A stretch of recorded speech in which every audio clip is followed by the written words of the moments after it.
аясындағы біреудің жұмысы болып тұр. Жалпы тақырып осы жазылым әрекетінің lesson study әдісі бойынша оқыту 6 сыныптың қазақ тілі оқулығы бойынша деген тақырып болып табылады. Яғни бұл жерде тек қана қазақ тілі дегенде біз бұл жерде шешіліп қалған жоқпыз. Себебі lesson study әдістің тәсілдің жалпы курьер жарығы өте көптеген пәндермен байланысы бар. Сондықтан да мінекей түрлі тарих мұғалімдері, әдебиет пәні мұғалімдері дейтін болсақ, lesson study Жапонияда ең алғаш рет 19 ғасырда жаңа жалпы білім беретін жүйе орнаған уақытта мектеп базасында, сонымен қатар өңірлік және ұлттық деңгейде пайда болған. Яғни қазіргі осы lesson study әдісі Жапонияда 19 ғасырда белең алып, сол кезден бері жаңа ашқандай болмай қояды, бірақ бәрібір де осы үрдісті бізді осы үнемі бір пайдалансақ деген ойда осы тақырыпты алып, ары қарай дамытып, осындай бір жиналыстардан жасап, пікір алмасып деген мақсатта ойластырып отырмыз. Жалпы осы жазылым әрекетінің lesson study зерттеу әдісі арқылы меңгертудің негізгі маңыздылықтары.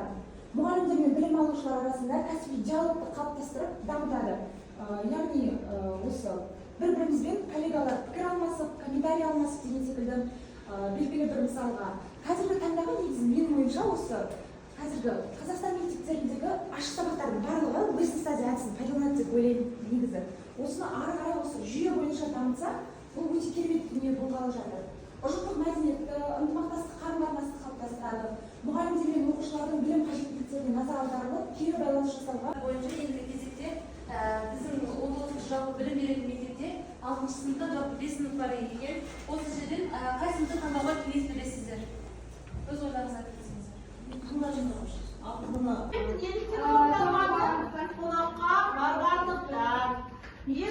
Сәрекетті, яғни балалар, сәрекетті себебі салаларын білдіреді екен, я?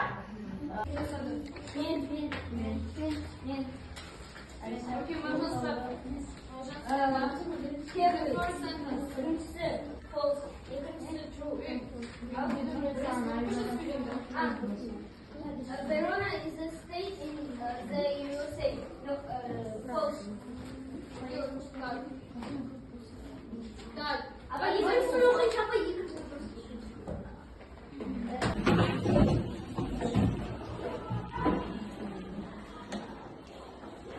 Hello students. Hello teacher. How are you today? I'm fine, thank you. I'm the biggest expensive.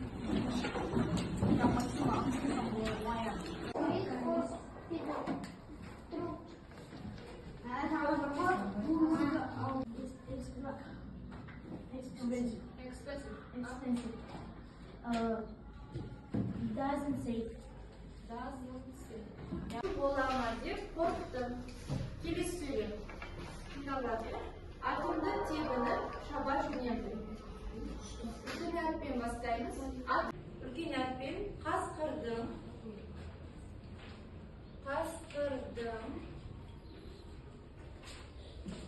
Төмен қарай. Сорғалай.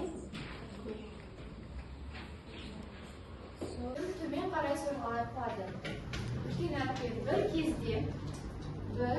кезде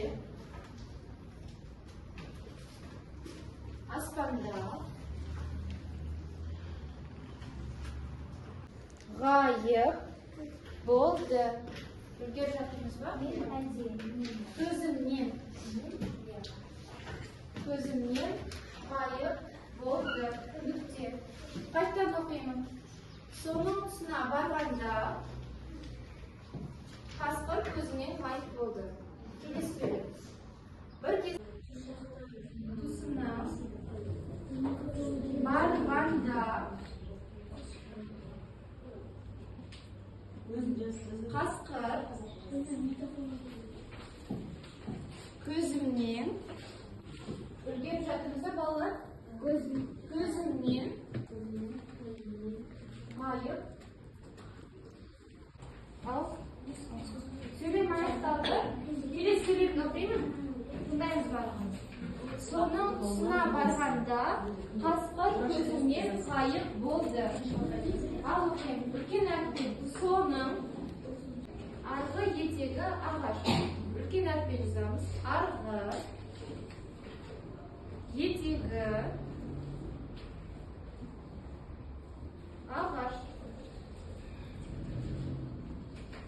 бар еді. Барлығымыз үлкен әріппен ұзатудан бастаймыз. Алдымызда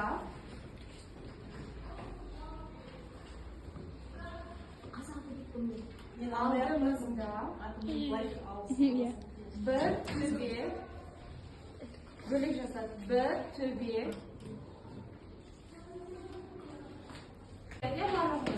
қазір мен сендерге дауыстап диктантты толық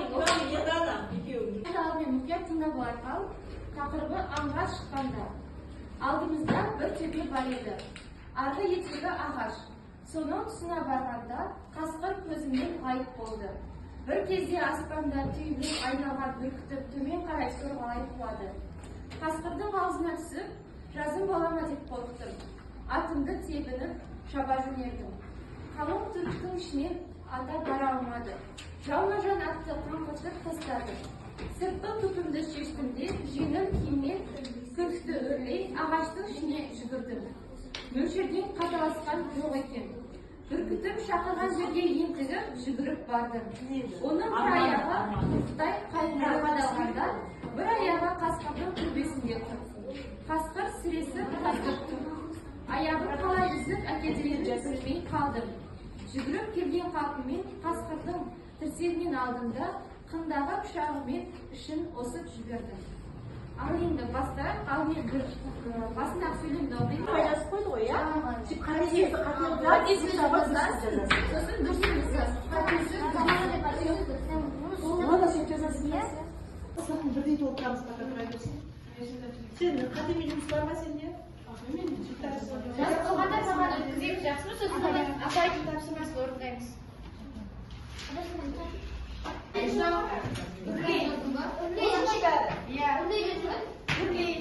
Өздеріңіз қалай қате жазыңыз, соны жазамыз, сосын да жадына дұрысын жазамыз.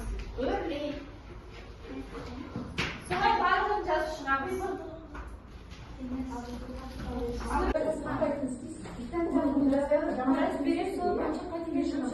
Қате көп келтірген оқушылар бар екен.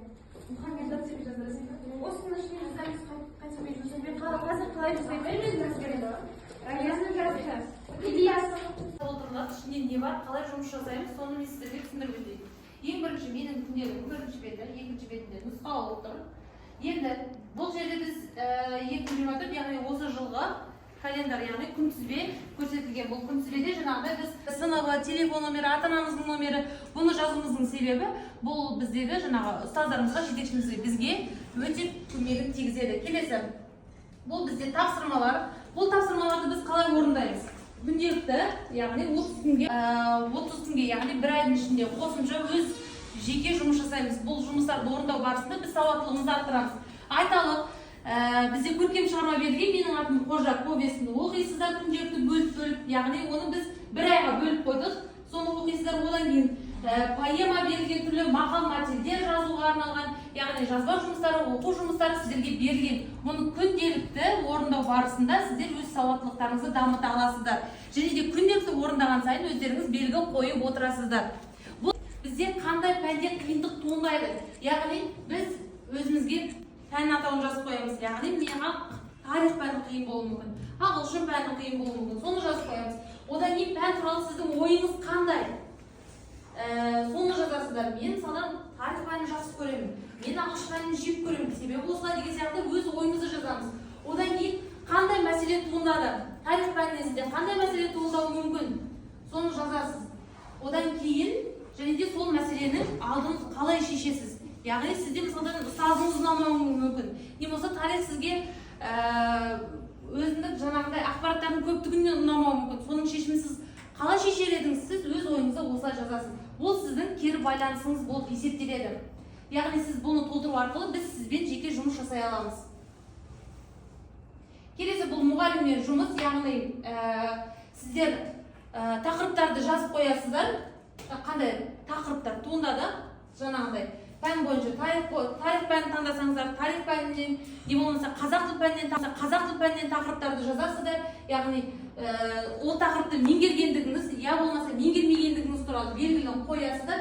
Және де жаңағыдай қандай. Енді екіншісі бұл біздегі сабақ кестесі, яғни қай сынып, аты жөніңізді жазып қоямыз, одан кейін қай күні жеке жұмыс жасайсыз. Яғни мысалдан бүгінгі күнді жазасыз, яғни іс-әрекет, яғни қазақ тіл пәнін таңдасаңыз, қазақ тілінде қандай мәселе туындады? Сол мәселені шешу үшін сіз қандай әрекет жасадыңыз? Мен мысалда бүгін кітап оқыған болуым мүмкін, не болмаса музейге барып қосымша ақпараттар білуім мүмкін, соны жазасыз. Және де сол істеген іс-әрекетіңіздің арқасында мұғалімнен бір жақсы сөз естіген болуыңыз мүмкін, жақсы баға алуыңыз мүмкін, сол нәтижеңізді жазып қоясыз, болды деген мәселені толтыратын боласыздар. Енді келесі кезекте біздерде жазба жұмыстары көрсетілген. Бұл жазба жұмыстарын жазу арқылы сіздер жаңағындай өздеріңіз жазба жұмыстарыңызды, өз ойларыңызды жеткізулеріңізді, сауаттылықтарыңызды дамытуға бағытталған. Сіз хат жаза аласыз, ашық хат жаза аласыз, эссе жаза аласыз, сонымен қатар сөздік диктант, терме диктант жазасыз.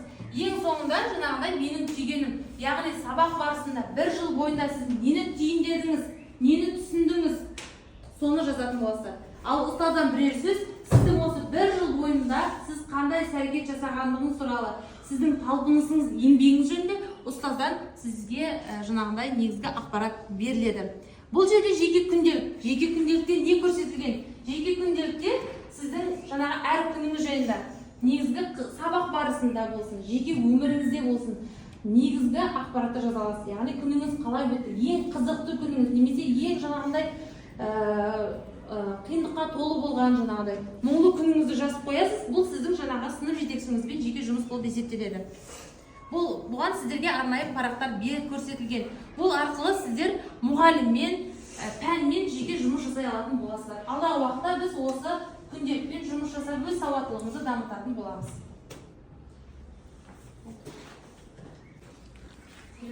Енді кезекте мен күнделіктерді сіздерге таратып беретін боламын. Танысып шығамыз. Жеке мәлімет дегенде аты-жөніңді жазың, одан кейін мекен-жайыңды, нөмірі 19-ші жалпы орта мектебі, сыныбыңды жазасың, толтырасың. Телефон нөмірі, ата-анасының нөмірі.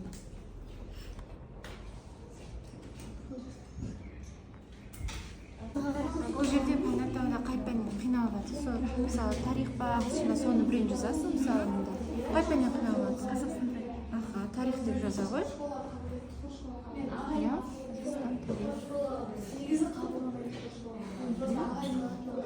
Сосын бұл жерде кезекте аты жөніңізді жазамыз. Аха. Өзіңіздің аты жөніңізді. Қасына сыныбыңызды жазамыз. Сыныбыңызды.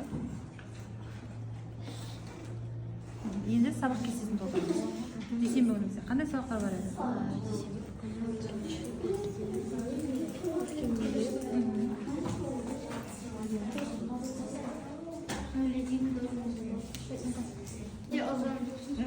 Мен ертең ауылға барамын. Менің досым өте мейірімді. Өте мейірімді дейді. Жақсы. Күшік пайдаландым. Екіншісінде мезгіл пайдаландым. Үшіншісінде түрлі күшік пайдаландым. Аха, жақсы. Оқыңыз. Мен күшік түнде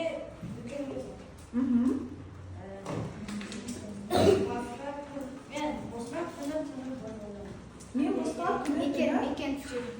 футбол ойнадым. Жақсы. мен досым ісі жақсы болды. Тағы кім оқиды? Оқыңыздар. Сағат қыздарда мектепке барам. Айлы қайысты мақшамда екелі болды. Жақсы. Ендеше келесі тапсырмаға көшейік. Мәтін тапсырмасы, мәтін мен жұмыс тапсырмасы, иә. Алдарыңызға барлықтарыңызға бір-бір мәтіннен таратып беремін. Барлықтарыңызға бір мәтін, бірақ бір-бірлеріңізден көшірмеуге тырысыңыздар. Осы мәтінді оқи отыра, соңында қорытынды тапсырма бар. Яғни белгілі бір сөйлемдер болады. Барлықтарыңызға, қолдарыңызға бір-бір бланктан беремін. Бұл жерде мәтін мен жұмыс болып табылады. Яғни белгілі бір мәтін берілген кітапханаларға байланысты Астанадағы кітапханамен таныса отырып, осы қорытынды тапсырманы мәтіндегі иә немесе жоқ жауаптармен сәйкестендіріп отырасыңдар. Иә, тапсырмасы плюс-минус 5 минут уақыт беріледі. Плюс-минус иә немесе жоқтың түбіне жазып отырасыздар.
үйге қайтарып көмектеседі.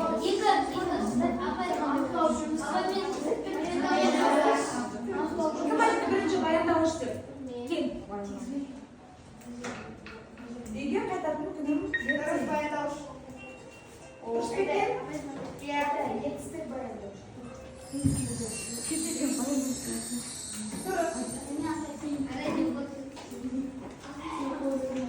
екен? Жылдам сөзінің синонимін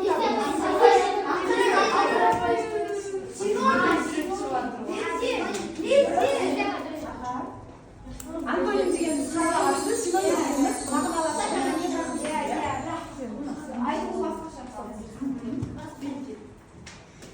Апаймен, туынды үстінде табыңыз.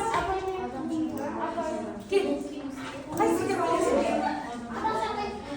Туынды үстінде табыңыз. Кеш, қазір, ерте дегендер бар да, бір түрде болып тұрады. Адамша дегеніміз туынды үстінде жасап тұр. 6-шы басты топтық нелерде жарыстарын көрсеткіштерге ие, яғни ашық сабақтарда өте белсенді топтық жұмыстарда